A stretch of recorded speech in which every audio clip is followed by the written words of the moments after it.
Greetings. This year has been another year of Sony announcements and another year of Voidborn, where we cried to Miyazaki and Sony for either a remake, a PC port, or Bloodborne 2. You would think by now we would have either one, but instead we have a giant pit of soulslikes, games inspired by Souls, more From Software games, not Bloodborne 2, and first-person shooters with Souls. So imagine that you've just discovered games like Dark Souls and Ultrakill, and you feel like that you've reached the peak of the summit for fast-paced single-player movement shooters or, mechanically satisfying boss fights in games like Souls. Naturally, you start to wonder what's next, and you wonder what's over the horizon. More peak, perhaps? More Ultralikes? Or Souls-likes? Who knows? So you incessantly search for anything remotely like it, and at first it's a struggle, especially once you discover it at a time when there really isn't anything like them. But eventually, over the years, through fanatical perseverance and using the watchful eye like Sauron from Lord of the Rings, you end up finding a game that is kind of like Ultrakill, but is also like another franchise at the same time. Meet Voidborn. Like with Dimensional Slaughter and Reaver, Voidborn was the other game that I found that was like Ultrakill and yet still being something else in its own way that ultimately piqued my interest once I discovered the other similarity that I found, and that was its connection to the Souls franchise. When I saw the trailer, I was like, oh, so it's Ultrakill meets Souls. Sign me up for that, please. And at this point, I was wanting for more games like Doom Eternal or Ultrakill or Dark Souls, games with unique and memorable experiences that still have an impression on me to this very day.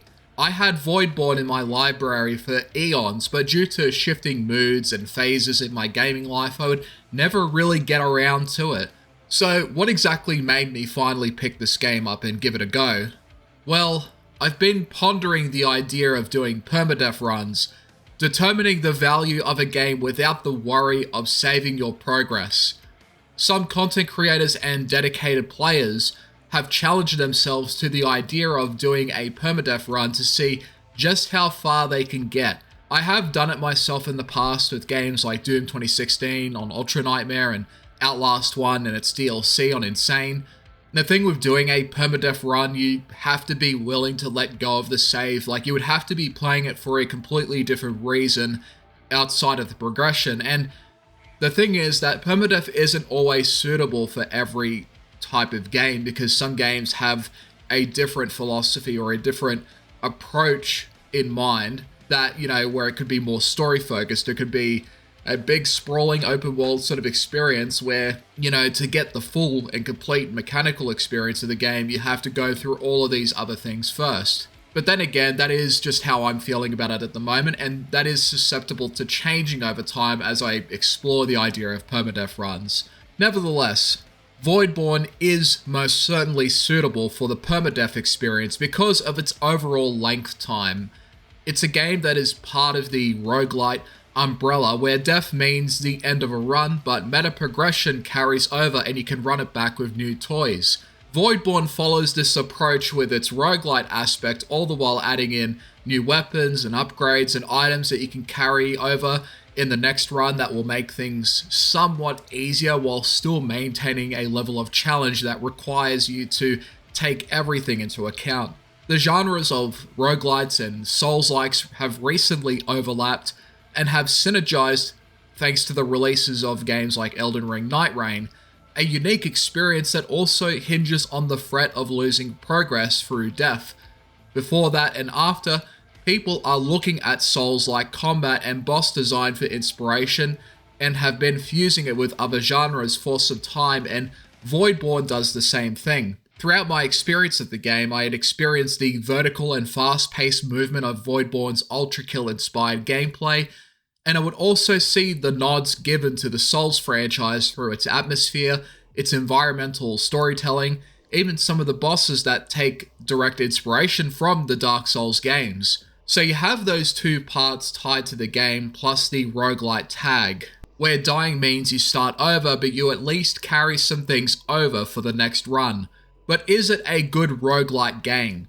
I'd say that for the short term it is, but compared to some other roguelites, it doesn't offer as much, and it does eventually run out of steam where, I don't really see myself playing this for hundreds of hours like I would, say, in Enter the Gungeon. I managed to complete this game after several hours and a few close attempts to the final boss, and I felt at that point to end it on a high note, and instead just take the time to talk about this game and why I think you should get into playing Voidborn. So, let's take a look at the Void and see if it has a soul, shall we? Voidborn, like other Souls-inspired games, or Souls-likes in general, they often have a dark and gloomy setting where everything has gone to shit, the world has stopped moving, and everyone is frozen in time until you show up and start spamming the dodge. It also has the cryptic and ambiguous approach to its story and setting, where a lot of it will be left up to your imagination. Souls games are well known for this, and there is a lot of surrounding lore that you can discover in those games by interacting with the NPCs and the item descriptions. The premise from my understanding of Voidborn is that there was a rebellion that led to the death of a divine being. This divine being, before it perishes, creates a being that acts as an instrument of the divine being's will, where the desire for vengeance evolves to this humanoid-like figure that you play as, called the Voidborn. Your goal in this game is to seek out the demigods and burn their souls in the fires of chaos. So think of the story in Dark Souls where your character seeks out the bosses to acquire great souls so that the flame can be rekindled once again. Except the difference is that you'll be doing it in an FPS game similar to Ultrakill while doing its own thing. And so from beginning to the end, you'll be going from room to room, fighting enemies, choosing which upgrade path you want to take, acquiring further upgrades, facing a boss, and eventually one of the demigods that you're after. Each area has a different flavor of set pieces for you to consume, and there are times where the game just looks incredible, where it starts to ooze with atmosphere not unlike you would see in Dark Souls or in Bloodborne. In terms of its story, however, I didn't really think too much of it because there isn't really that much to dig up either, and the length time of this game is quite short. So short that there is an achievement for beating the game in 20 minutes. This is also partly why the game operates on a roguelite system, because if you were to go through it like any other game with a traditional save system, it would be over with a lot quicker, and there wouldn't necessarily be much reason to go at it in the first place after you complete it. In an era of gaming where bloat comes about frequently, there are many games in between that prefer to cut the fat and opt for quick but deep and rewarding gameplay instead. In the realm of, say, shmups, they are games that a good player can generally beat in under half an hour if everything goes to plan. Blue Revolver, for example, is a game that doesn't have a lot of content, but the content that is there is very challenging for newcomers that are getting into shmups, where it will take them a lot longer to get the hang of the game and make their way through all of the stages. In Sifu, there aren't that many levels at all either, but the game is brutal and unforgiving to those that aren't willing to adapt to the various enemies and properly utilize the character's variety of techniques and mechanics that can really come into clutch when playing under pressure. Not every game has to be 50 to 100 hours to be a deep and rewarding game. Some games are fine with just being a couple of hours long, and Voidborn is a game that focuses more on delivering a quick but challenging and rewarding experience that can be beaten from anywhere between 20 minutes to an hour, while still offering a bit of room for replayability. As I said, it took me several hours to finally secure a win and beat the game, but during the hours before, I would slowly learn and improve at what the game was trying to teach me, showing that I couldn't get too comfortable with certain things like, say, using the starting pistol all the time, or just, abusing some of the mechanics without taking into consideration of why I'm using those mechanics. And the game also taught me to maximize the usage of the upgrades that would become lifesavers on my most successful run, the kind of upgrades that would sustain my health frequently while also giving me a lot of damage to dish out. Voidborn is a game that is more about playing for performance rather than playing for progression in a story-focused experience, which this game really isn't, since it's more so about the gameplay and the roguelite experience of going for one unbroken sequence, making it to the end to see how far you can go.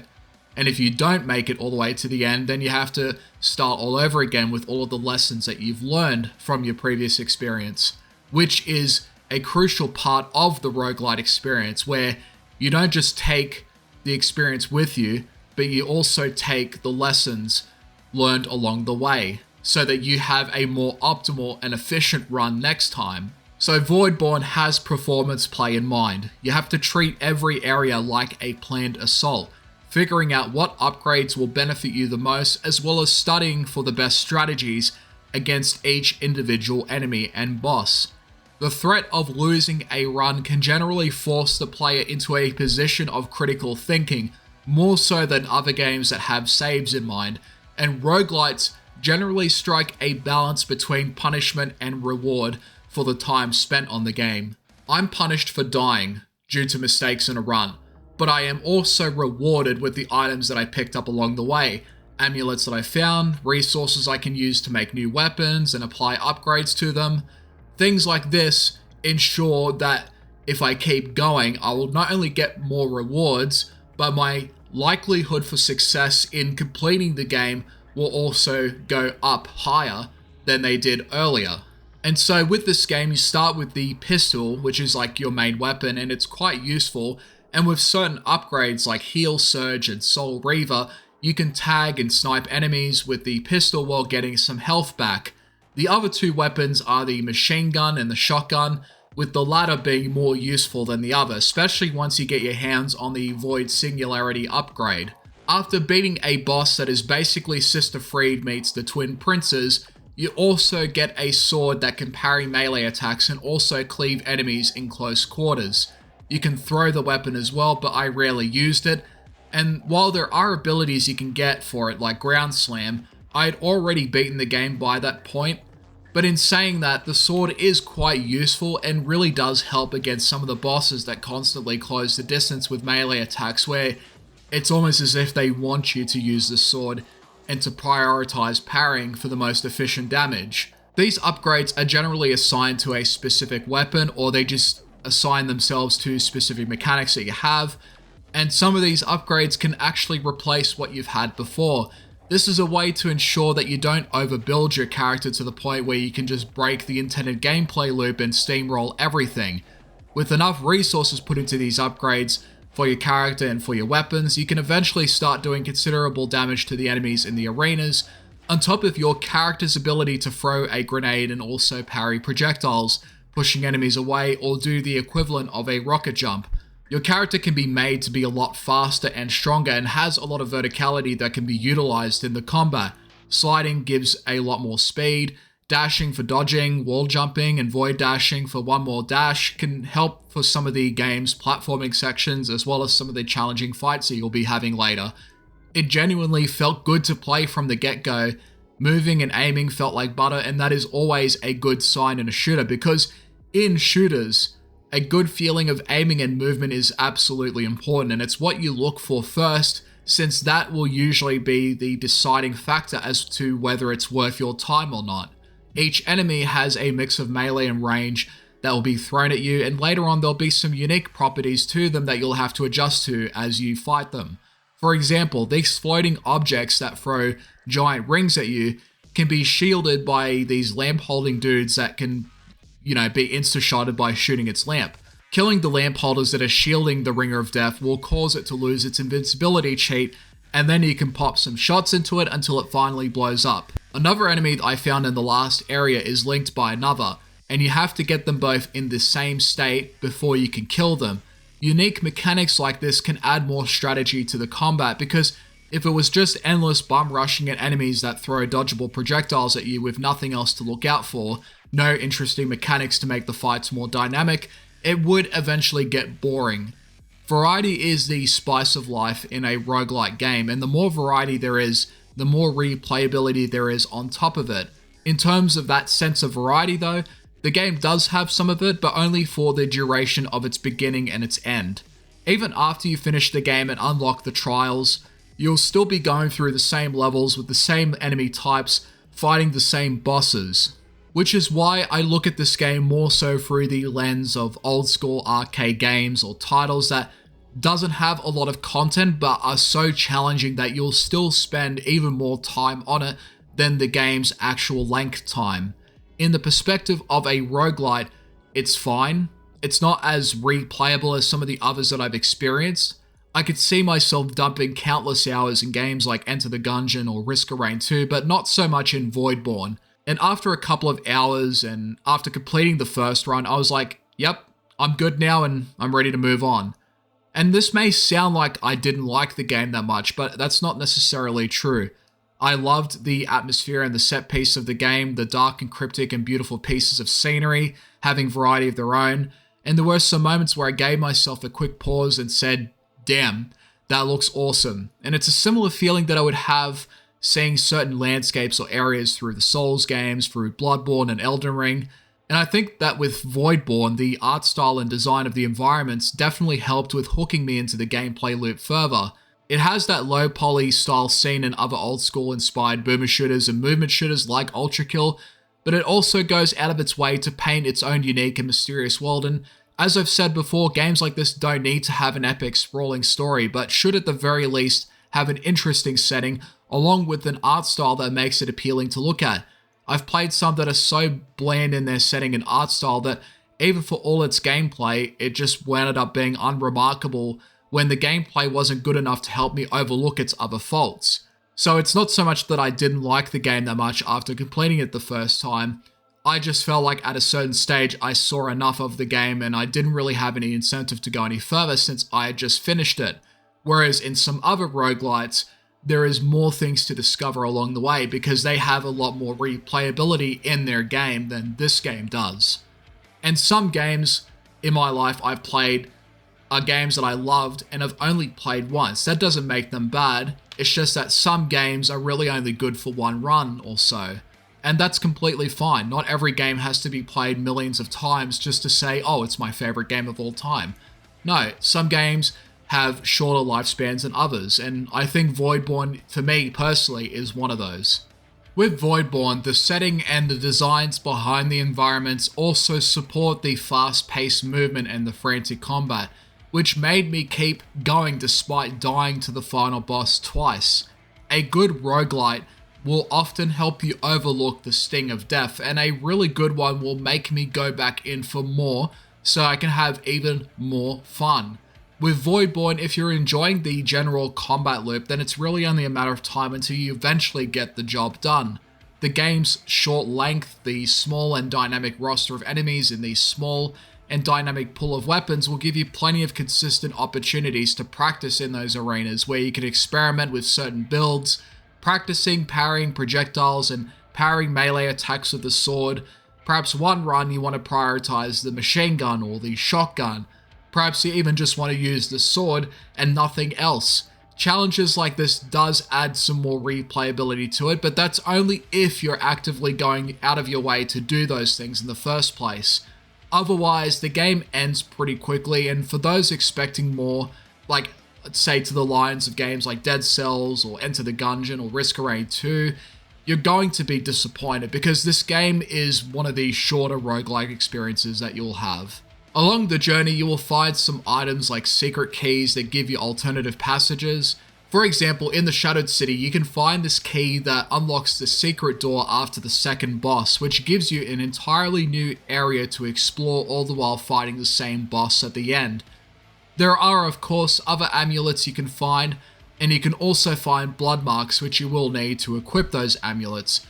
And if you want to make your runs easier, especially if you start doing the trials, you'll want to stock up on those amulets if possible. But as long as you're finding the right upgrades for the weapons and are maximizing the movement and the speed, the cooldown reductions, the base damage and the rate of fire, you'll have everything you need to beat the game. The bosses can be quite challenging, and the final boss is a massive difficulty spike that will unapologetically fuck you up if you haven't prepared enough for it. With the shotgun, Void Singularity and the ultimate heal amulet, those three things were crucial to my victory that I had to lock in for. I've beaten a few roguelike games and have completed Doom 16 and Outlast on their permadeath difficulties, and I'd say that those kind of challenges and those kind of victories have been the most satisfying ones I've had the pleasure to achieve in a single player game, whereas with a lot of other single player games, I usually finish them and I'm like, well, the game's finished, what's next? I mean, it doesn't really matter whether I absolutely loved it or I didn't like it that much. I would just have that kind of feeling of like, well, you know, there it goes. That's it, done. But with some of the other roguelites in the games that I've completed on permadeath, it would be like, oh my god, I've really conquered this game. You know, if I've gotten this far and I've managed to finish it with the threat of, you know, true failure or permanent death, those kind of victories are very hard to ascertain in games where you rely a lot on a traditional save. And in Voidborn, I had a lot of satisfaction at the end. And I was glad to have actually worked hard for it. Like, the game will make you work for that victory, like a lot of roguelites usually do. And this is why I would recommend getting into roguelite or roguelike games as a gateway to the concept of permadeath playthroughs in a game, because the way they implement it is that they have this balance between, like I said, punishment and reward, where even if you die, you do still have some things carried over. And in some games, like say Hades, dying is actually part of the progression where when you die, you discover more of the game's experience over time. Although not every single game is suited or balanced for it, of course, but games like Voidborn absolutely are, because the volume of content is digestible enough where you can invest an hour of time to absorbing everything it has to offer, and the game is playable enough where you can route around any of the issues that come across. Or at least most of the issues anyways. The gunplay and the movement gets more fun as you stack upgrades, the atmosphere and the music combined is really well done, some of the backgrounds in the game are wallpaper worthy, and I really appreciated some of the nods given to the Souls games.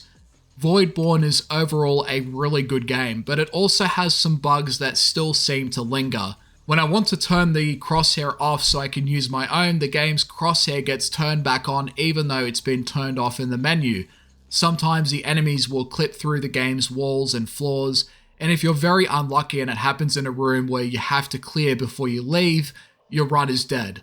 Later on, I would run into this issue where I'm buying upgrades, but there's one that doesn't show anything or tell me what it is I'm getting, and it doesn't seem to be doing anything for me even when I do buy it.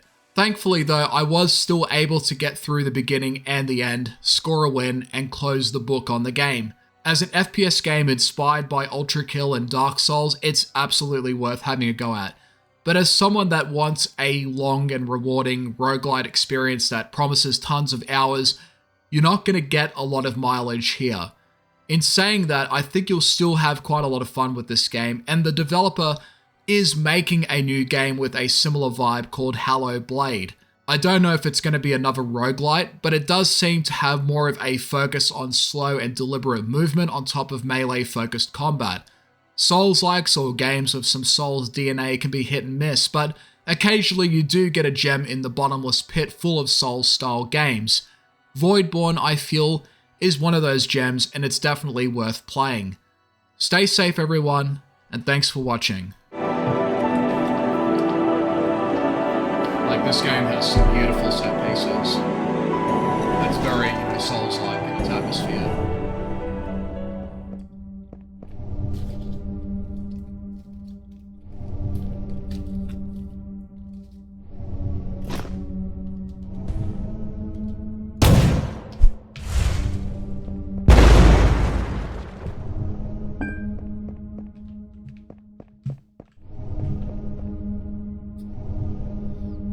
Let's see how things go.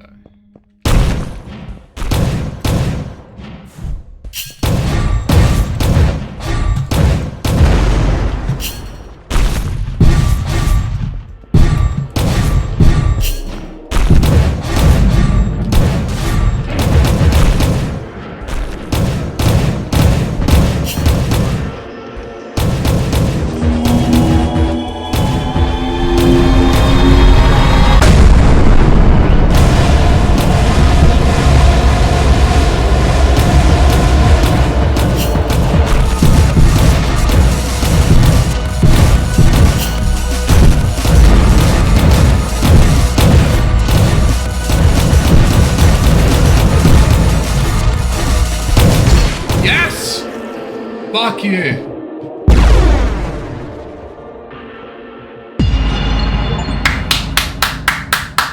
We did it. We finally fucking did it.